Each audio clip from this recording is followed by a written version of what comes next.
I am aware that a stranger came to Adamawa town. That stranger's name is Obi Zainab Bono Haruna. Welcome to the news, and please subscribe to our channel. In a news article that was published by the Punch newspaper online this morning, it was reported that the wife of the former Adamawa State Governor, Mrs. Zainab Boni Haruna, has made mockery of the Labour Party presidential candidate Peter Obi for visiting Adamawa State to campaign. Information that was given made it known that while she was addressing the Northeast women stakeholders at the banquet hall of the government house in Yola on Saturday, Mrs. Zainab urged the people of Adamawa State not to fall for whatever Obi told them when he came to a campaign in the state some weeks ago. She said, and I quote, "I am aware that a stranger came to Adamawa town. That stranger's name is Obi. You know for a fact that nobody is talking about Bola Tinubu." Further speaking, she said, this Obi, as you must have known, was part of the People Democratic Party, but who went out through the other door and has been moving from church to church, seeking Christian vote to become president on the grounds of religion. Do not be deceived. They are lying to you. Okay. So now they are trying to belittle APC. No matter what, I just hope they don't belittle this woman. Her own opinion she talk. How does she mean that nobody is talking about Jagaban's name? Oho, Jagaban, the ruling party. Auntie, you don't talk truth. You don't talk truth at all. Mrs. Bonnie, my people here should endeavor to watch a movie, A Stranger in Town. How the stranger came in and saved the people who were living in servitude and under the enslavement of the evil rulers. We are all looking up to this stranger to save us. I love the title, A Stranger in Town. That is actually something very, very beautiful. Okay.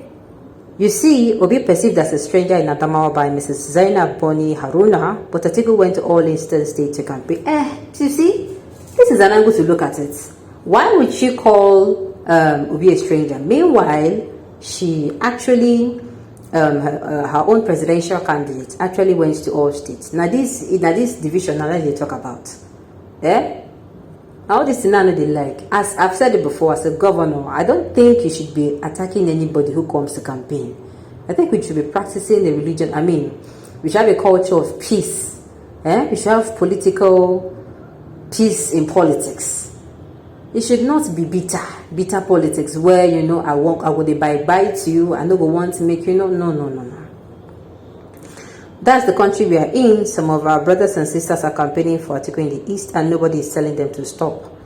Why calling a Nigerian a stranger, meaning that there are people who are in Nigerian who are Nigerian than others like Obi, who is a stranger. That is it.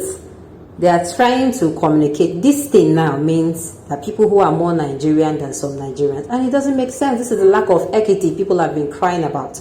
This is a lack of equity, lack of justice that people have been talking about.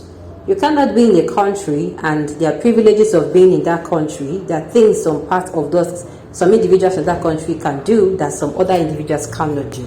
That is where lack of equity comes in. And lack of equity means lack of justice. And lack of justice means lack of peace. And lack of peace means lack of progress. A country cannot survive without equity, because you can see where it's coming from. If there's no equity, there's no justice. If there's no justice, there's no peace. And if there's no peace, there's no progress, there's no development. So this lack of equity should be looked into in not just one geopolitical zone, but in all the regions. Okay, even Adamawa State is obedient. Peter Obi, everywhere you go, Peter Obi has caused some people's headache. The structureless party, NLC and TUC are all behind the Bidati. We're going to find out in the election now. Don't be by mouth. Alright. I know you will not be able to eat on that day because Obi will lose election. The election already, you know my happiness, the election is almost here. The election is almost here and we are going to find out who is going to be the winner. All these guesses and predictions, it is going to end. Okay. Obi losing the election isn't new. I hope you're enjoying the country as it is now. Slave mentality. When he loses, I hope you and your family are moving to Aso Rock. I know you'll not be able to eat on... Oh my goodness. This is not what we are.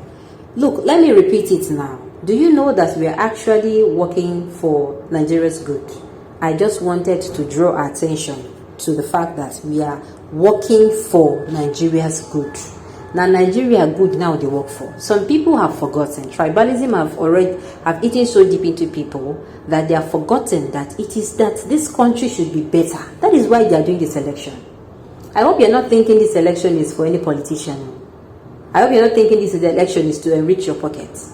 We are actually working. In case you have forgotten, the main reason why we are having an election is because our leaders who are currently in power have failed us.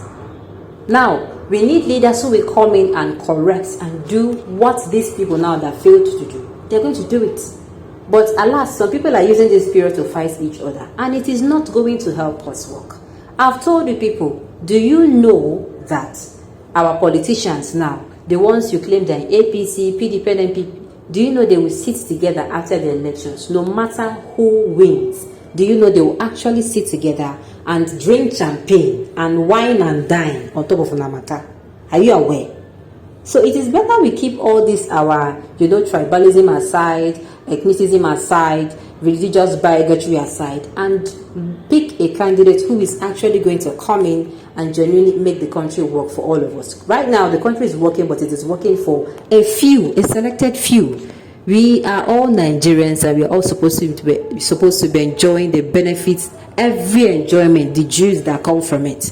But alas, some people are the ones enjoying it alone.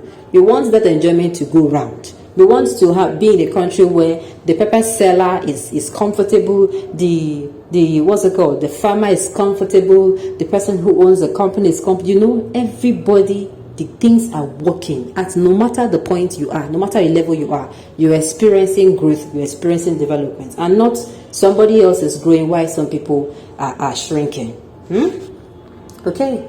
Tribal baggage of a woman, what have she said now? You are aware that a stranger came to Adamawa. They should not fall for him. Explain why. Explain why. You know, it seems to amaze me. Okay.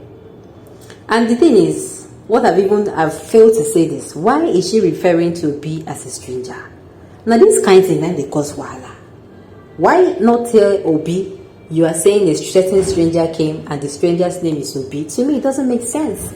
See where the wahala don't they come from. There's ethnicism everywhere. There's tribalism everywhere. For goodness sake, let me repeat it for clarity purpose. We are doing this election to make Nigeria better. We're not doing the election to make the southeast better, or the south better, or the northeast, or the southwest, or the north central. We are doing this election so that we are going to be able to pick somebody who can manage both our natural or mineral and human resources to produce a better country. A country that is better for all. Alright, and this is what we have come to the end of the news. We say thank you for tuning in to listen. Until I come your way next time, enjoy the rest of your day.